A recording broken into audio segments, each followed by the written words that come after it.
ಎಲ್ಲರಿಗೂ ನಮಸ್ಕಾರ ಸ್ನೇಹಿತರೆ, welcome to our channel. So friends, ಇವತ್ತು ಬಂದ್ಬಿಟ್ಟು ಈ ಒಂದು ವಿಡಿಯೋದಲ್ಲಿ ನಮ್ಮ ವೆಯ್ಟ್ ಲಾಸ್ ಜರ್ನಿಯಲ್ಲಿ 7 ಡೇಸ್ ಚಾಲೆಂಜ್ ತೊಗೊಂಡಿದ್ದೀವಿ. ಆ ಒಂದು ಚಾಲೆಂಜಲ್ಲಿ ಡೇ 3 ಡೇ ಡಯೆಟ್ಟು ಮಾಡ್ತಾ ಇರೋದು. ಡೇ 3 ಡೇ ಡಯೆಟಲ್ಲಿ ಏನೆಲ್ಲ ಮಾಡಿದೆ, ಏನೆಲ್ಲ ತಿಂದೆ, ಹೇಗಿತ್ತು ಇವತ್ತಿನ ಡಯೆಟ್ಟು, ಹಾಗೆ ನೆನ್ನೆ ಮಾಡಿರೋಂಥ ಡಯೆಟ್ಗೆ ಒಂದೇ ದಿನದಲ್ಲಿ ನಾನು ಎಷ್ಟು ವೆಯ್ಟ್ ಅನ್ನೋದು ಲಾಸ್ ಆಗಿದ್ದೀನಿ, ಒಂದು ದಿನದಲ್ಲಿ ಇಷ್ಟೊಂದು ವೆಯ್ಟ್ ಲಾಸ್ ನಿಜಾನಾ ಅಂತ ಖಂಡಿತವಾಗ್ಲೂ ಶಾಕ್ ಆಗೋದಂತೂ ಗ್ಯಾರಂಟಿ. ನೋಡಿ ನನ್ನ ರಿಸಲ್ಟ್ ಹೇಗಿತ್ತು ಅಂತ. ನಿನ್ನೆ ನನ್ನ ವೆಯ್ಟ್ ಬಂದುಬಿಟ್ಟು 71.50 ಗ್ರಾಮ್ಸ್, ಹೆಚ್ಚು ಕಮ್ಮಿ 71.50.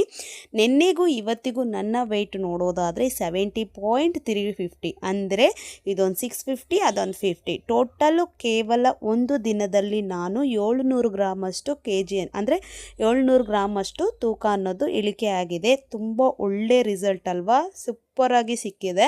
ಅದರಲ್ಲೂ ನಿನ್ನೆ ಫುಲ್ಲು ಚಿಕನ್ ತಿಂದಿದ್ದೀನಿ. ಏನಕ್ಕೆ ಇಷ್ಟು ಚೆನ್ನಾಗಿ ವೆಯ್ಟ್ ಲಾಸ್ ಆಗಿದೆ ಅಂತಂದರೆ, ನಿನ್ನೆ ಪ್ರೋಟೀನ್ ಫುಡ್ ಅನ್ನೋದು ಚೆನ್ನಾಗಿ ತೊಗೊಂಡಿದ್ದೀನಿ ಅಲ್ವಾ. ಮೊಟ್ಟೆ ತೊಗೊಂಡಿದ್ದೀನಿ, ಚಿಕನ್ ತೊಗೊಂಡಿದ್ದೀನಿ. ನೀವು ಲೆಕ್ಕ ಹಾಕ್ಕೊಳ್ಳಿ, ನಾವು ಪ್ರೋಟೀನ್ ಫುಡ್ ಅನ್ನೋದು ಚೆನ್ನಾಗಿ ತೊಗೊಂಡ್ರೆ ಎಷ್ಟು ಚೆನ್ನಾಗಿ ವೆಯ್ಟ್ ಲಾಸ್ ಆಗ್ಬೋದು ಅಂತ. ಅದಕ್ಕೆ ನಮ್ಮ ಒಂದು ಡಯಟಲ್ಲಿ ಆದಷ್ಟು ನಾವು ಪ್ರೋಟೀನ್ ಫುಡ್ ಅನ್ನೋದನ್ನು ನಮ್ಮ ಬಾಡಿಗೆ ಎಷ್ಟು ಬೇಕೋ ಅಷ್ಟನ್ನು ತೊಗೋಬೇಕು. ಅತಿಯಾದ ಪ್ರೋಟೀನ್ ಫುಡ್ಡು ಕೂಡ ತುಂಬ ಒಳ್ಳೆಯದಲ್ಲ. ಬಟ್ ಆದರೂ ನಾನು ಇವಾಗಿರೋ 71 kgಗೆ 71 ಗ್ರಾಮ್ ಡೈಲಿ ತೊಗೊಳ್ಳೋದಂತೂ ಕಮ್ಮಿನೇ. ಬಟ್ ಬಾಡಿಗೆ ಏನು ಬೇಕೋ ಅದನ್ನಂತೂ ತೊಗೊತಾ ಇದ್ದೀನಿ. ಓಕೆನಾ. ಇನ್ನು ಬೆಳಗ್ಗೆ ಎದ್ದಿದ ತಕ್ಷಣ 2 ಲೋಟ ಬಿಸಿನೀರು ತೊಗೊತೀನಿ. ಅದಾದಮೇಲೆ ಕರೆಕ್ಟಾಗಿ 9 ಗಂಟೆಗೆ ನಾನು ಆಪಲ್ ಸೈಡರ್ ವಿನಿಗರ್ ಅನ್ನೋದು ತೊಗೊತಾ ಇದ್ದೀನಿ. ಇದು ತೊಗೊಳ್ಳೋದ್ರಿಂದ ಕೂಡ ನಮ್ಮ ಒಂದು ಫುಡ್ ಡೈಜೆಷನ್ಗೆ ತುಂಬ ಹೆಲ್ಪ್ ಆಗ್ತಿದೆ. ಯಾರಿಗೆಲ್ಲ ಕಾನ್ಸ್ಟಿಪೇಷನ್ ಪ್ರಾಬ್ಲಮ್ ಇದೆಯೋ ಅಂಥವರು ಇದನ್ನು ಯೂಸ್ ಮಾಡಿ, ನಿಜವಾಗ್ಲೂ ತುಂಬ ಒಳ್ಳೆ ರಿಸಲ್ಟ್ ಅನ್ನೋದು ಸಿಗುತ್ತೆ. ಇನ್ನು ಇಲ್ಲಿ ಬಂದ್ಬಿಟ್ಟು ನಾನು ನನ್ನ morning breakfast chia seeds, over night chia ಮತ್ತು ಓಟ್ಸ್ ಪುಡ್ಡಿಂಗ್ ಏನಿದೆ ಅದು ರೆಸಿಪಿ ಹಾಕ್ತಾಯಿದ್ದೀನಿ ನೋಡಿ. ಹಾಗೆ ನಿಮಗೆ ಕೆಲವೊಂದು ವಿಷಯಗಳನ್ನು ತಿಳಿಸ್ತೀನಿ, ನಿಮಗೂ ಕೂಡ ಅದು ತುಂಬಾ ಯೂಸ್ಫುಲ್ ಆಗ್ಬೋದು. ಫಸ್ಟಿಗೆ ಏನೆಲ್ಲ ಹಾಕ್ತಾಯಿದ್ದೀನಿ ಅಂತ ಹೇಳ್ಬಿಡ್ತೀನಿ ನೋಡಿ. ಫಸ್ಟಿಗೆ ಬಿಳಿ ಎಳ್ಳು, ಚಿಯಾ ಸೀಡ್ಸು, ಓಟ್ಸು, ಕುಂಬಳಕಾಯಿ ಬೀಜ, ಆಮೇಲೆ ಸೂರ್ಯಕಾಂತಿ ಬೀಜ, ಬಾದಾಮಿ, ಗೋಡಂಬಿ, ದ್ರಾಕ್ಷಿ, ಖರ್ಜೂರ, ಆಮೇಲೆ ಇನ್ನೊಂದೇನಪ್ಪ ಅಂಜೂರ, ಆಮೇಲೆ ವಾಲ್ನಟ್ನ ಇನ್ನೊಂದೇನೋ ಅಂತಾರಪ್ಪ, ಏನೋ ಅಂತಾರೆ ಅದನ್ನು, ವಾಲ್ನಟ್ಟು, ಅಕ್ರೂಟ್, ಕರೆಕ್ಟು. ಇದು ಏನು ಜ್ಞಾಪಕನೇ ಬರಲ್ಲ ನನಗೆ. ಇಷ್ಟನ್ನು ಹಾಕಿ, ಹಾಲನ್ನು ಹಾಕಿ ರಾತ್ರಿ ಫ್ರಿಜ್ಜಲ್ಲಿ ಇಟ್ಬಿಡ್ತೀನಿ. ಬೆಳಗ್ಗೆ ತಿನ್ನಬೇಕು ಅಂದಾಗ ಎತ್ಕೊಂಡು ತಿಂತೀನಿ. ನಾನು ಇಷ್ಟು ದಿನಗಳಲ್ಲಿ ಈ ಒಂದು ಬ್ರೇಕ್ಫಾಸ್ಟನ್ನು ಮಾತ್ರ ನಾನು ಕಂಟಿನ್ಯೂಸ್ ಆಗಿ ಇಷ್ಟಪಟ್ಟು ತಿಂತಾ ಇರೋದು ಸ್ನೇಹಿತರೆ. ನಿಜ ಹೇಳ್ತಾ ಇದ್ದೀನಿ, ನಾನು ನಿಜ ಯಾವುದು ಇಷ್ಟೊಂದು ಕಂಟೆಸ್ಟೆನ್ಸಿಯಾಗಿ ತಿಂದಿಲ್ಲ. ಒಂದೇ ಇದರಲ್ಲಿ ತಿಂದಿರೋದು ಅಂದರೆ ಇದೆ. ತುಂಬ ಇಷ್ಟ ನನಗಿದು. ಎಷ್ಟು ಚೆನ್ನಾಗಿರುತ್ತೆ ಅಂತಂದರೆ, ಸ್ವೀಟ್ ಕ್ರೇವಿಂಗ್ಸ್ ಇರೋರು ಯಾರಾದ್ರೂ ಈ ಒಂದು ಫುಡ್ಡಿಂಗ್ನ ನೀವು ಟ್ರೈ ಮಾಡಿದ್ರೆ ನಿಮಗೆ ನಿಜ ಹೊಟ್ಟೆ ಫಿಲ್ ಆಗಿರುತ್ತೆ. ಅದಾದಮೇಲೆ ನಿಮಗೆ ಸ್ವೀಟ್ ಕ್ರೇವಿಂಗ್ ಅನ್ನೋದೇ ಬರಲ್ಲ, ಅಷ್ಟು ಚೆನ್ನಾಗಿರುತ್ತೆ. ಅದೆಲ್ಲ ನೆಂದು ಆ ಹಾಲಲ್ಲಿ ಬಿಟ್ಟಿರುತ್ತೆ ನೋಡಿ ಆ ಸ್ವೀಟು, ಅದನ್ನು ತಿನ್ನೋಕ್ಕೆ ಕುಡಿಯೋಕ್ಕೆ ಒಂದು ಚೆಂದ. ಅದು ತಿಂತಾಯಿದ್ರೆ ಹಂಗೆ ಅಂದ್ರೆ ಎಲ್ಲ ಕಡೆಯೂ ದ್ರಾಕ್ಷಿ, ಗೋಡಂಬಿ, ಬಾದಾಮಿ, ಎಷ್ಟು ಚೆನ್ನಾಗಿರುತ್ತೆ ನಿಜವಾಗ್ಲೂ. ನನಗೆ ಈಗ ನೋಡಿದ್ರೂ ಯಾವಾಗ ಮಾಡ್ಕೊತೀನೋ, ನಾಳೆ ಯಾವಾಗ ತಿಂತೀನೋ ಅನ್ನೋ ಥರನೇ ಇದೆ. ಅಷ್ಟು ಒಳ್ಳೆ ಫುಡ್ಡು ಸ್ನೇಹಿತರೆ. ಇನ್ನು ನಾನು ಏನೆಲ್ಲ ಇದು ಮಾಡಬೇಕು, ಏನೆಲ್ಲ ಪ್ರಿಪೇರ್ ಮಾಡ್ಕೋಬೇಕು ಅನ್ನೋದು ಕೂಡ ತುಂಬ ಚೆನ್ನಾಗಿ ಪ್ಲ್ಯಾನ್ ಮಾಡ್ಕೊಂಡಿದ್ದೀನಿ. ಹಾಗೆ ಇವತ್ತಿನ ವ್ಲಾಗ್ ಅಂದರೆ ನೀವು ಇವತ್ತು ಈ ವಿಡಿಯೋ ನೋಡ್ತಾ ಇರ್ತೀರ, ನಿನ್ನೆ ಹಾಕಿದ್ದಂಥ ವಿಡಿಯೋಗೆ ತುಂಬ ಜನ ಕೇಳಿದ್ದೇನು ಅಂತಂದರೆ, ಅಕ್ಕ ಗಂಜಿ ರೆಸಿಪಿ ತೋರಿಸಿ ಅಂತ. ಸೊ ನಾನು ನಿಮಗೆ ಖಂಡಿತವಾಗ್ಲೂ ಗಂಜಿ ರೆಸಿಪಿ ಅಂತೂ ಶೇರ್ ಮಾಡ್ತೀನಿ. ಬಟ್ ಯಾವಾಗ ಅಂತಂದರೆ, ನನ್ನ ಒಂದು 7 days wait loss challenge complete ಆದಮೇಲೆ 8th ಡೇ ನಿಮಗೆ ಖಂಡಿತವಾಗ್ಲೂ ಬರುತ್ತೆ. ಅದು ಎಷ್ಟು ಹೆಲ್ಪ್ ಆಗಿದೆ, ಏನು ಅದರಿಂದ ಏನೆಲ್ಲ ಬೆನಿಫಿಟ್ಸ್ ಇದೆ ಅಂತ ನಿಮಗೆ ಅವತ್ತು ಡೇ ರೊಟೀನ್ ವ್ಲಾಗ್ ಬಂದ್ರೂ ಬರ್ಬೋದು. ಒಂದೇ ದಿನಕ್ಕೆ ನಾನು 2 ವ್ಲಾಗು ಕೂಡ ಶೇರ್ ಮಾಡ್ತೀನಿ. ಗಂಜಿ ರೆಸಿಪಿನೂ ಶೇರ್ ಮಾಡ್ತೀನಿ, ಡೇ ಡಯೆಟ್ದು ಕೂಡ ಶೇರ್ ಮಾಡ್ತೀನಿ. ಓಕೆನಾ. ಸೊ ಅದಾದಮೇಲೆ ನಾನು ಇನ್ನೊಂದು ವಿಷಯ ಕೂಡ ನಿಮ್ಮ ಜೊತೆ ಶೇರ್ ಮಾಡ್ತೀನಿ. ಪ್ರತಿಯೊಬ್ಬರು ಅಷ್ಟೇ ನಿಮ್ಮ ಮೇಲೆ ನೀವು ಹೋಪನ್ನು ಇಟ್ಕೊಳ್ಳಿ. ನನಗೆ ಎಲ್ಲೋ ಒಂದು ಕಡೆ ಹೋಪ್ ಕಳ್ಕೊಳ್ಳೋದೇ ಹೆಂಗೆ ಅಂತಂದರೆ, ಈ ರಿಲೇಟಿವ್ಸ್ ಮನೆಗೆಲ್ಲ ಹೋಗ್ತೀವಲ್ವ, ಆವಾಗ ಹೆಂಗೆ ಆಗ್ಬಿಡುತ್ತೆ ಅಂತಂದರೆ, ನಾನು ನಿಜ ಹೇಳ್ತೀನಿ, ದೇವರಣೆಗೂ ಮನೇಲಿ ತಿನ್ನಲೇಬಾರ್ದು. ಇಲ್ಲಿ ತಿಂದಿದ್ದೀನಲ್ಲ ಇಷ್ಟೇ ಸಾಕು. ಮೊನ್ನೆ ತಿಥಿಗೆ ಹೋದಾಗಲೂ ಅಷ್ಟೇ, ಅದಕ್ಕೆ ಮುಂಚೆ ಊರಿಗೆ ಹೋದಾಗಲೂ ಅಷ್ಟೇ, ಮತ್ತು ಮೊನ್ನೆ ಇಲ್ಲಿ ರಿಲೇಟಿವ್ಸ್ ಮನೆಗೆಲ್ಲ ಹೋದಾಗಲೂ ಕೂಡ ನಾನು ಇಲ್ಲಿಂದ ನಿಜ ಎಷ್ಟು ಮನಸ್ಸು ಗಟ್ಟಿ ಮಾಡ್ಕೊಂಡು ಹೋಗ್ತೀನಿ ಅಂತಂದರೆ, ಅವ್ರು ಏನಾದರೂ ಅಂದ್ಕೊಳ್ಳಿ, ಬೇಜಾರು ಮಾಡ್ಕೊಂಡ್ರೂ ಪರವಾಗಿಲ್ಲ, ನನಗೆ ನನ್ನ ಡಯಟೇ ಮುಖ್ಯ, ಏನು ತಿನ್ನಬಾರ್ದು ಅಂದ್ಕೊಂಡು ನಾನು ಹೋಗ್ತೀನಿ. ಅಲ್ಲಿಗೆ ಹೋದ್ಮೇಲೆ ನಿಜವಾಗ್ಲೂ ಅಲ್ಲಿ ನನ್ನ ಮೈಂಡ್ ಎಷ್ಟು ಕೆಡಿಸ್ಬಿಡ್ತಾರೆ ಅಂದರೆ, ಹತ್ರ ಬಂದು ಬಾಯಿಗೆ ಇಡಬೇಕು ಇನ್ನು ನನಗೆ, ಅಷ್ಟು ಬಲವಂತ ಮಾಡಿಬಿಡ್ತಾರೆ.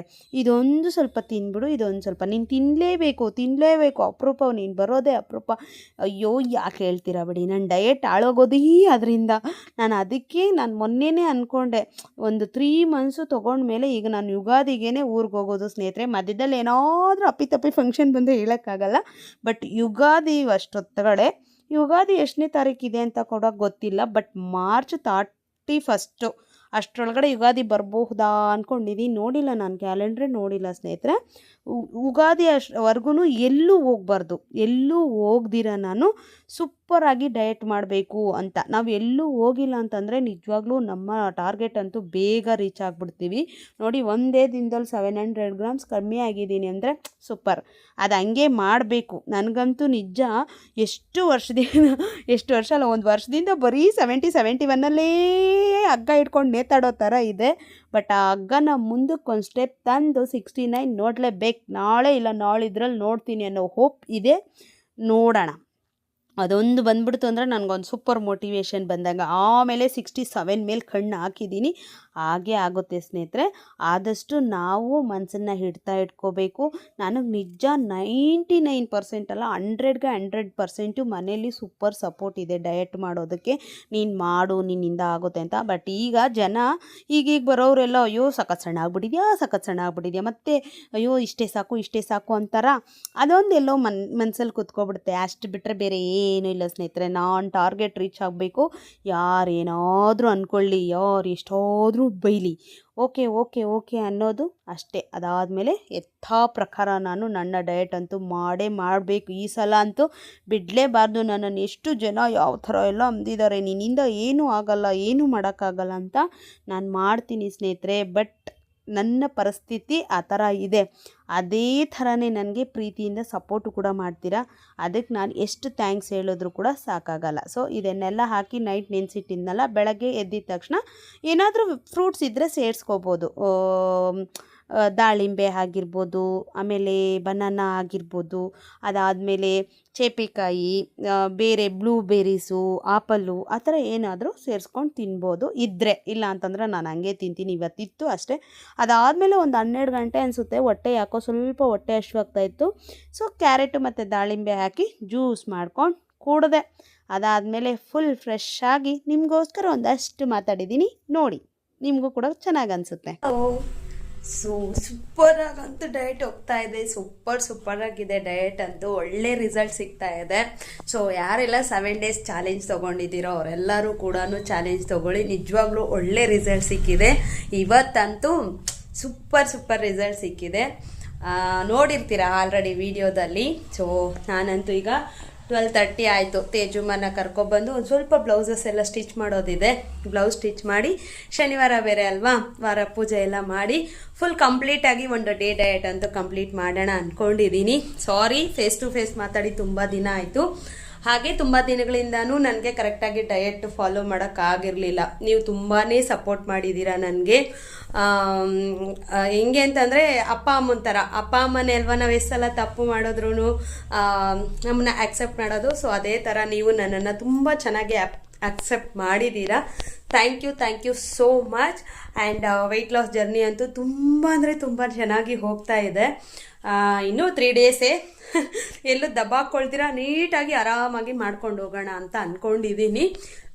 7 ಡೇಸ್ ಕಂಪ್ಲೀಟ್ ಮಾಡಿಬಿಟ್ವಿ ಅಂತಂದರೆ ಖಂಡಿತವಾಗ್ಲೂ ಒಳ್ಳೆ ರಿಸಲ್ಟ್ ಸಿಗುತ್ತೆ ಅಂದ್ಕೊಂಡಿದ್ದೀನಿ. ಆಮೇಲೆ ಒಂದು ಬೆಸ್ಟ್ ಮೋಟಿವೇಶನ್, 7 ಡೇಸಲ್ಲ ಎಷ್ಟು ಕಮ್ಮಿ ಮಾಡಿದ್ದೀರಿ ಅಂತಂದರೆ ಇನ್ನೂ ಹೋಗ್ತಾ ನಮ್ಮ ಟಾರ್ಗೆಟ್ ರೀಚ್ ಆಗೋದಕ್ಕೆ ಇನ್ನೂ ಹೆಚ್ಚು ಉತ್ಸಾಹದಿಂದ ಮಾಡೋಕ್ಕೆ ಹೋಗ್ತೀವಿ. ಸೊ ಹಾಗಾಗಿನೇ ನಿಮ್ಮೆಲ್ರಿಗೂ ನನ್ನ ಒಂದು ವ್ಲಾಗ್ಸ್ ಇಷ್ಟ ಆಗ್ತಿದೆ, ಡಯಟ್ ಇಷ್ಟ ಆಗ್ತಿದೆ. Thank you so much.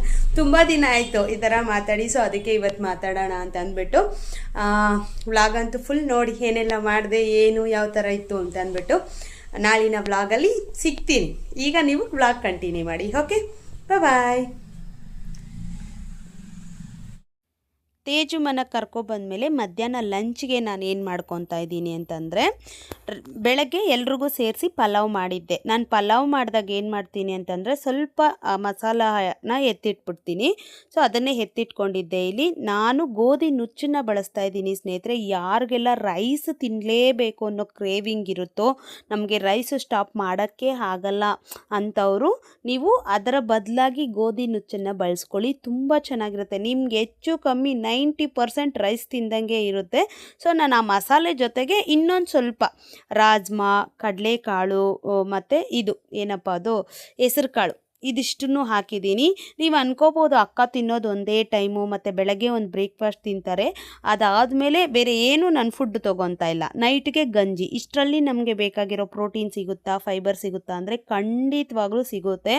ನಾನು ಮಧ್ಯಾಹ್ನ ತೊಗೊಳ್ಳೋಂಥ ಫುಡ್ ಯಾವಾಗ್ಲೂ ಸ್ವಲ್ಪ ಹೆಲ್ದಿಯಾಗೇ ಇರುತ್ತೆ, ತುಂಬ ಹೆಲ್ದಿಯಾಗಿರುತ್ತೆ. ನೋಡ್ತಾ ಇರ್ಬೋದು ಇದರಲ್ಲಿ ಎಷ್ಟೊಂದು ತರಕಾರಿ ಇದೆ ಅಂತಂದರೆ ಬೀನ್ಸು, ಕ್ಯಾರೆಟು, ಆಮೇಲೆ ಬಟಾಣಿ, ಆಮೇಲೆ ಅವರೆಕಾಳು, ಕಡಲೆಕಾಳು, ರಾಜ್ಮಾ, ಹೆಸರು ಕಾಳು, ಇಷ್ಟು ಇದೆ.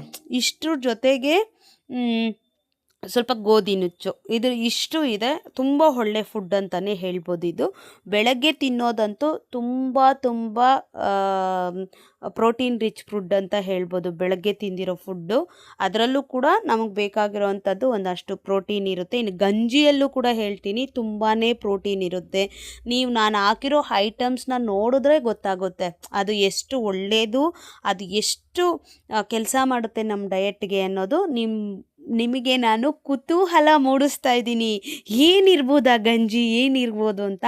ಒಂದಲ್ಲ ಎರಡಲ್ಲ ನಾನು ಹಾಕಿರೋ ಐಟಮ್ಮು ಸುಮಾರು ಹಾಕಿದ್ದೀನಿ. ಖಂಡಿತವಾಗ್ಲೂ 7 ಡೇಸ್ ಆಗಿದ ತಕ್ಷಣವೇ ನನ್ನ ರಿಸಲ್ಟ್ ಬಗ್ಗೆ ಹೇಳ್ತಾ 8th ಡೇ ನಿಮಗೆ ಖಂಡಿತವಾಗ್ಲೂ ಗಂಜಿ ರೆಸಿಪಿ ಬಂದೇ ಬರುತ್ತೆ. ಓಕೆನಾ? ಸೊ ಇನ್ನು ಇದಾದಮೇಲೆ ಮಧ್ಯಾಹ್ನ ನನಗೆ ಒಂದು 2 ಗಂಟೆಗೇನೋ ಲಂಚ್ ತೊಗೊಂಡೆ. ಒಂದು 3:30-4 ಗಂಟೆಗೆ ಮಜ್ಜಿಗೆ ಮಾಡ್ಕೊತಾ ಇದ್ದೀನಿ. ಮೊಸರು, ಅದರ ಜೊತೆಗೆ ನಾನಿಲ್ಲಿ ಇದು ಫ್ಲಾಕ್ಸ್ ಸೀಡ್ಸ್ ಪೌಡ್ರು, ಅಗಸೆ ಬೀಜದ ಪೌಡ್ರ್ ಹಾಕಿ ಮಿಕ್ಸಿಯಲ್ಲಿ ಚೆನ್ನಾಗಿ ಇದು ಮಾಡ್ಕೊಂಡಿದ್ದೀನಿ, ಗ್ರೈಂಡ್ ಮಾಡಿಕೊಂಡೆ. ಅದನ್ನು ಕುಡಿತಾ ಇದ್ದೀನಿ 1 ಲೋಟ. ಇದು ಕೂಡ ನಮಗೆ ಪ್ರೋಟೀನು, ಪ್ರೋಬಯೋಟಿಕ್ಕು ಎಲ್ಲನೂ ಇರುತ್ತೆ. ತುಂಬ ಒಳ್ಳೆಯದು ನಮ್ಮ ಒಂದು ಡಯಟ್ಗೆ. ಅದಾದಮೇಲೆ ನೈಟ್ಗಂತೂ ಯಥಾ ಪ್ರಕಾರ ಗಂಜಿನೇ ತೊಗೊಂಡಿದ್ದೀನಿ ಸ್ನೇಹಿತರೆ. ನೈಟ್ ಗಂಜಿ ತೊಗೊಂಡು ನನ್ನ ಒಂದು ಡೇ ಡಯಟ್ ಅಂತೂ ಕಂಪ್ಲೀಟ್ ಮಾಡಿದ್ದೀನಿ. ಹೋಪ್, ನಿಜ ಹೇಳ್ತಾ ಇದ್ದೀನಿ, ಇವತ್ತು 700 ಗ್ರಾಮ್ಸ್ ಏನು ಕಮ್ಮಿ ಆಗಿದ್ದೀನಿ, ಅಷ್ಟಂತೂ ಆಗಿಲ್ಲ ಅಂದರೂ ಕೂಡ ನಾಳೆ ಕೂಡ ಒಂದು ಒಳ್ಳೆ ವೆಯ್ಟ್ ಲಾಸ್ ನೋಡಬಹುದು ಅಂತ ಅಂದ್ಕೊಂಡಿದ್ದೀನಿ ಸ್ನೇಹಿತರೆ. ನೋಡೋಣ ಯಾವ ಥರ ಬರುತ್ತೆ ಏನು ಅಂತ ನೋಡೋಣ. ಸೊ ಖಂಡಿತವಾಗ್ಲೂ ಒಳ್ಳೆ ರಿಸಲ್ಟ್ ಸಿಗುತ್ತೆ ಅಂತ ಅಂದ್ಕೊಂಡಿದ್ದೀನಿ. ಆದರೂ ಭಯ ಆಗಿಬಿಡುತ್ತೆ ಬೆಳಗ್ಗೆ, ಅಯ್ಯೋ ಏನು ಬರುತ್ತೋ ಅಂತ. ಎಲ್ಲೋ ಒಂದು ಕಡೆ ನನಗೆ ಆ ಥರ ಭಯ ಅನಿಸ್ಬಿಡುತ್ತೆ. ಅಯ್ಯೋ ಇವ್ರಿಗೆ ಫುಲ್ಲು ನಾನು ಸ್ಕೋಪ್ ಕೊಟ್ಬಿಟ್ಟಿದ್ದೀನಿ, ಅವರು ವೆಯ್ಟ್ ಮಾಡ್ತಾ ಇರ್ತಾರೆ, ನಾಳೆ ವೆಯ್ಟ್ ಚೆನ್ನಾಗಿ ಬಂದಿರುತ್ತೆ ಅಂತ ವೆಯ್ಟ್ ಮಾಡ್ತಾ ಇರ್ತಾರೆ, ನಾನು ಹಾಕೋಷ್ಟೊಳಗೆ ಏನೋ ಅಂತ. ಬಟ್ ನಾಳೆ ಸೂಪರಾಗಿರೋ ವೀಡಿಯೋದ ಜೊತೆಗೆ ಸಿಗ್ತೀನಿ. ನೋಡೋಣ ಎಷ್ಟು ರಿಸಲ್ಟ್ ಬರುತ್ತೆ ಅಂತ. ಬಾಯ್.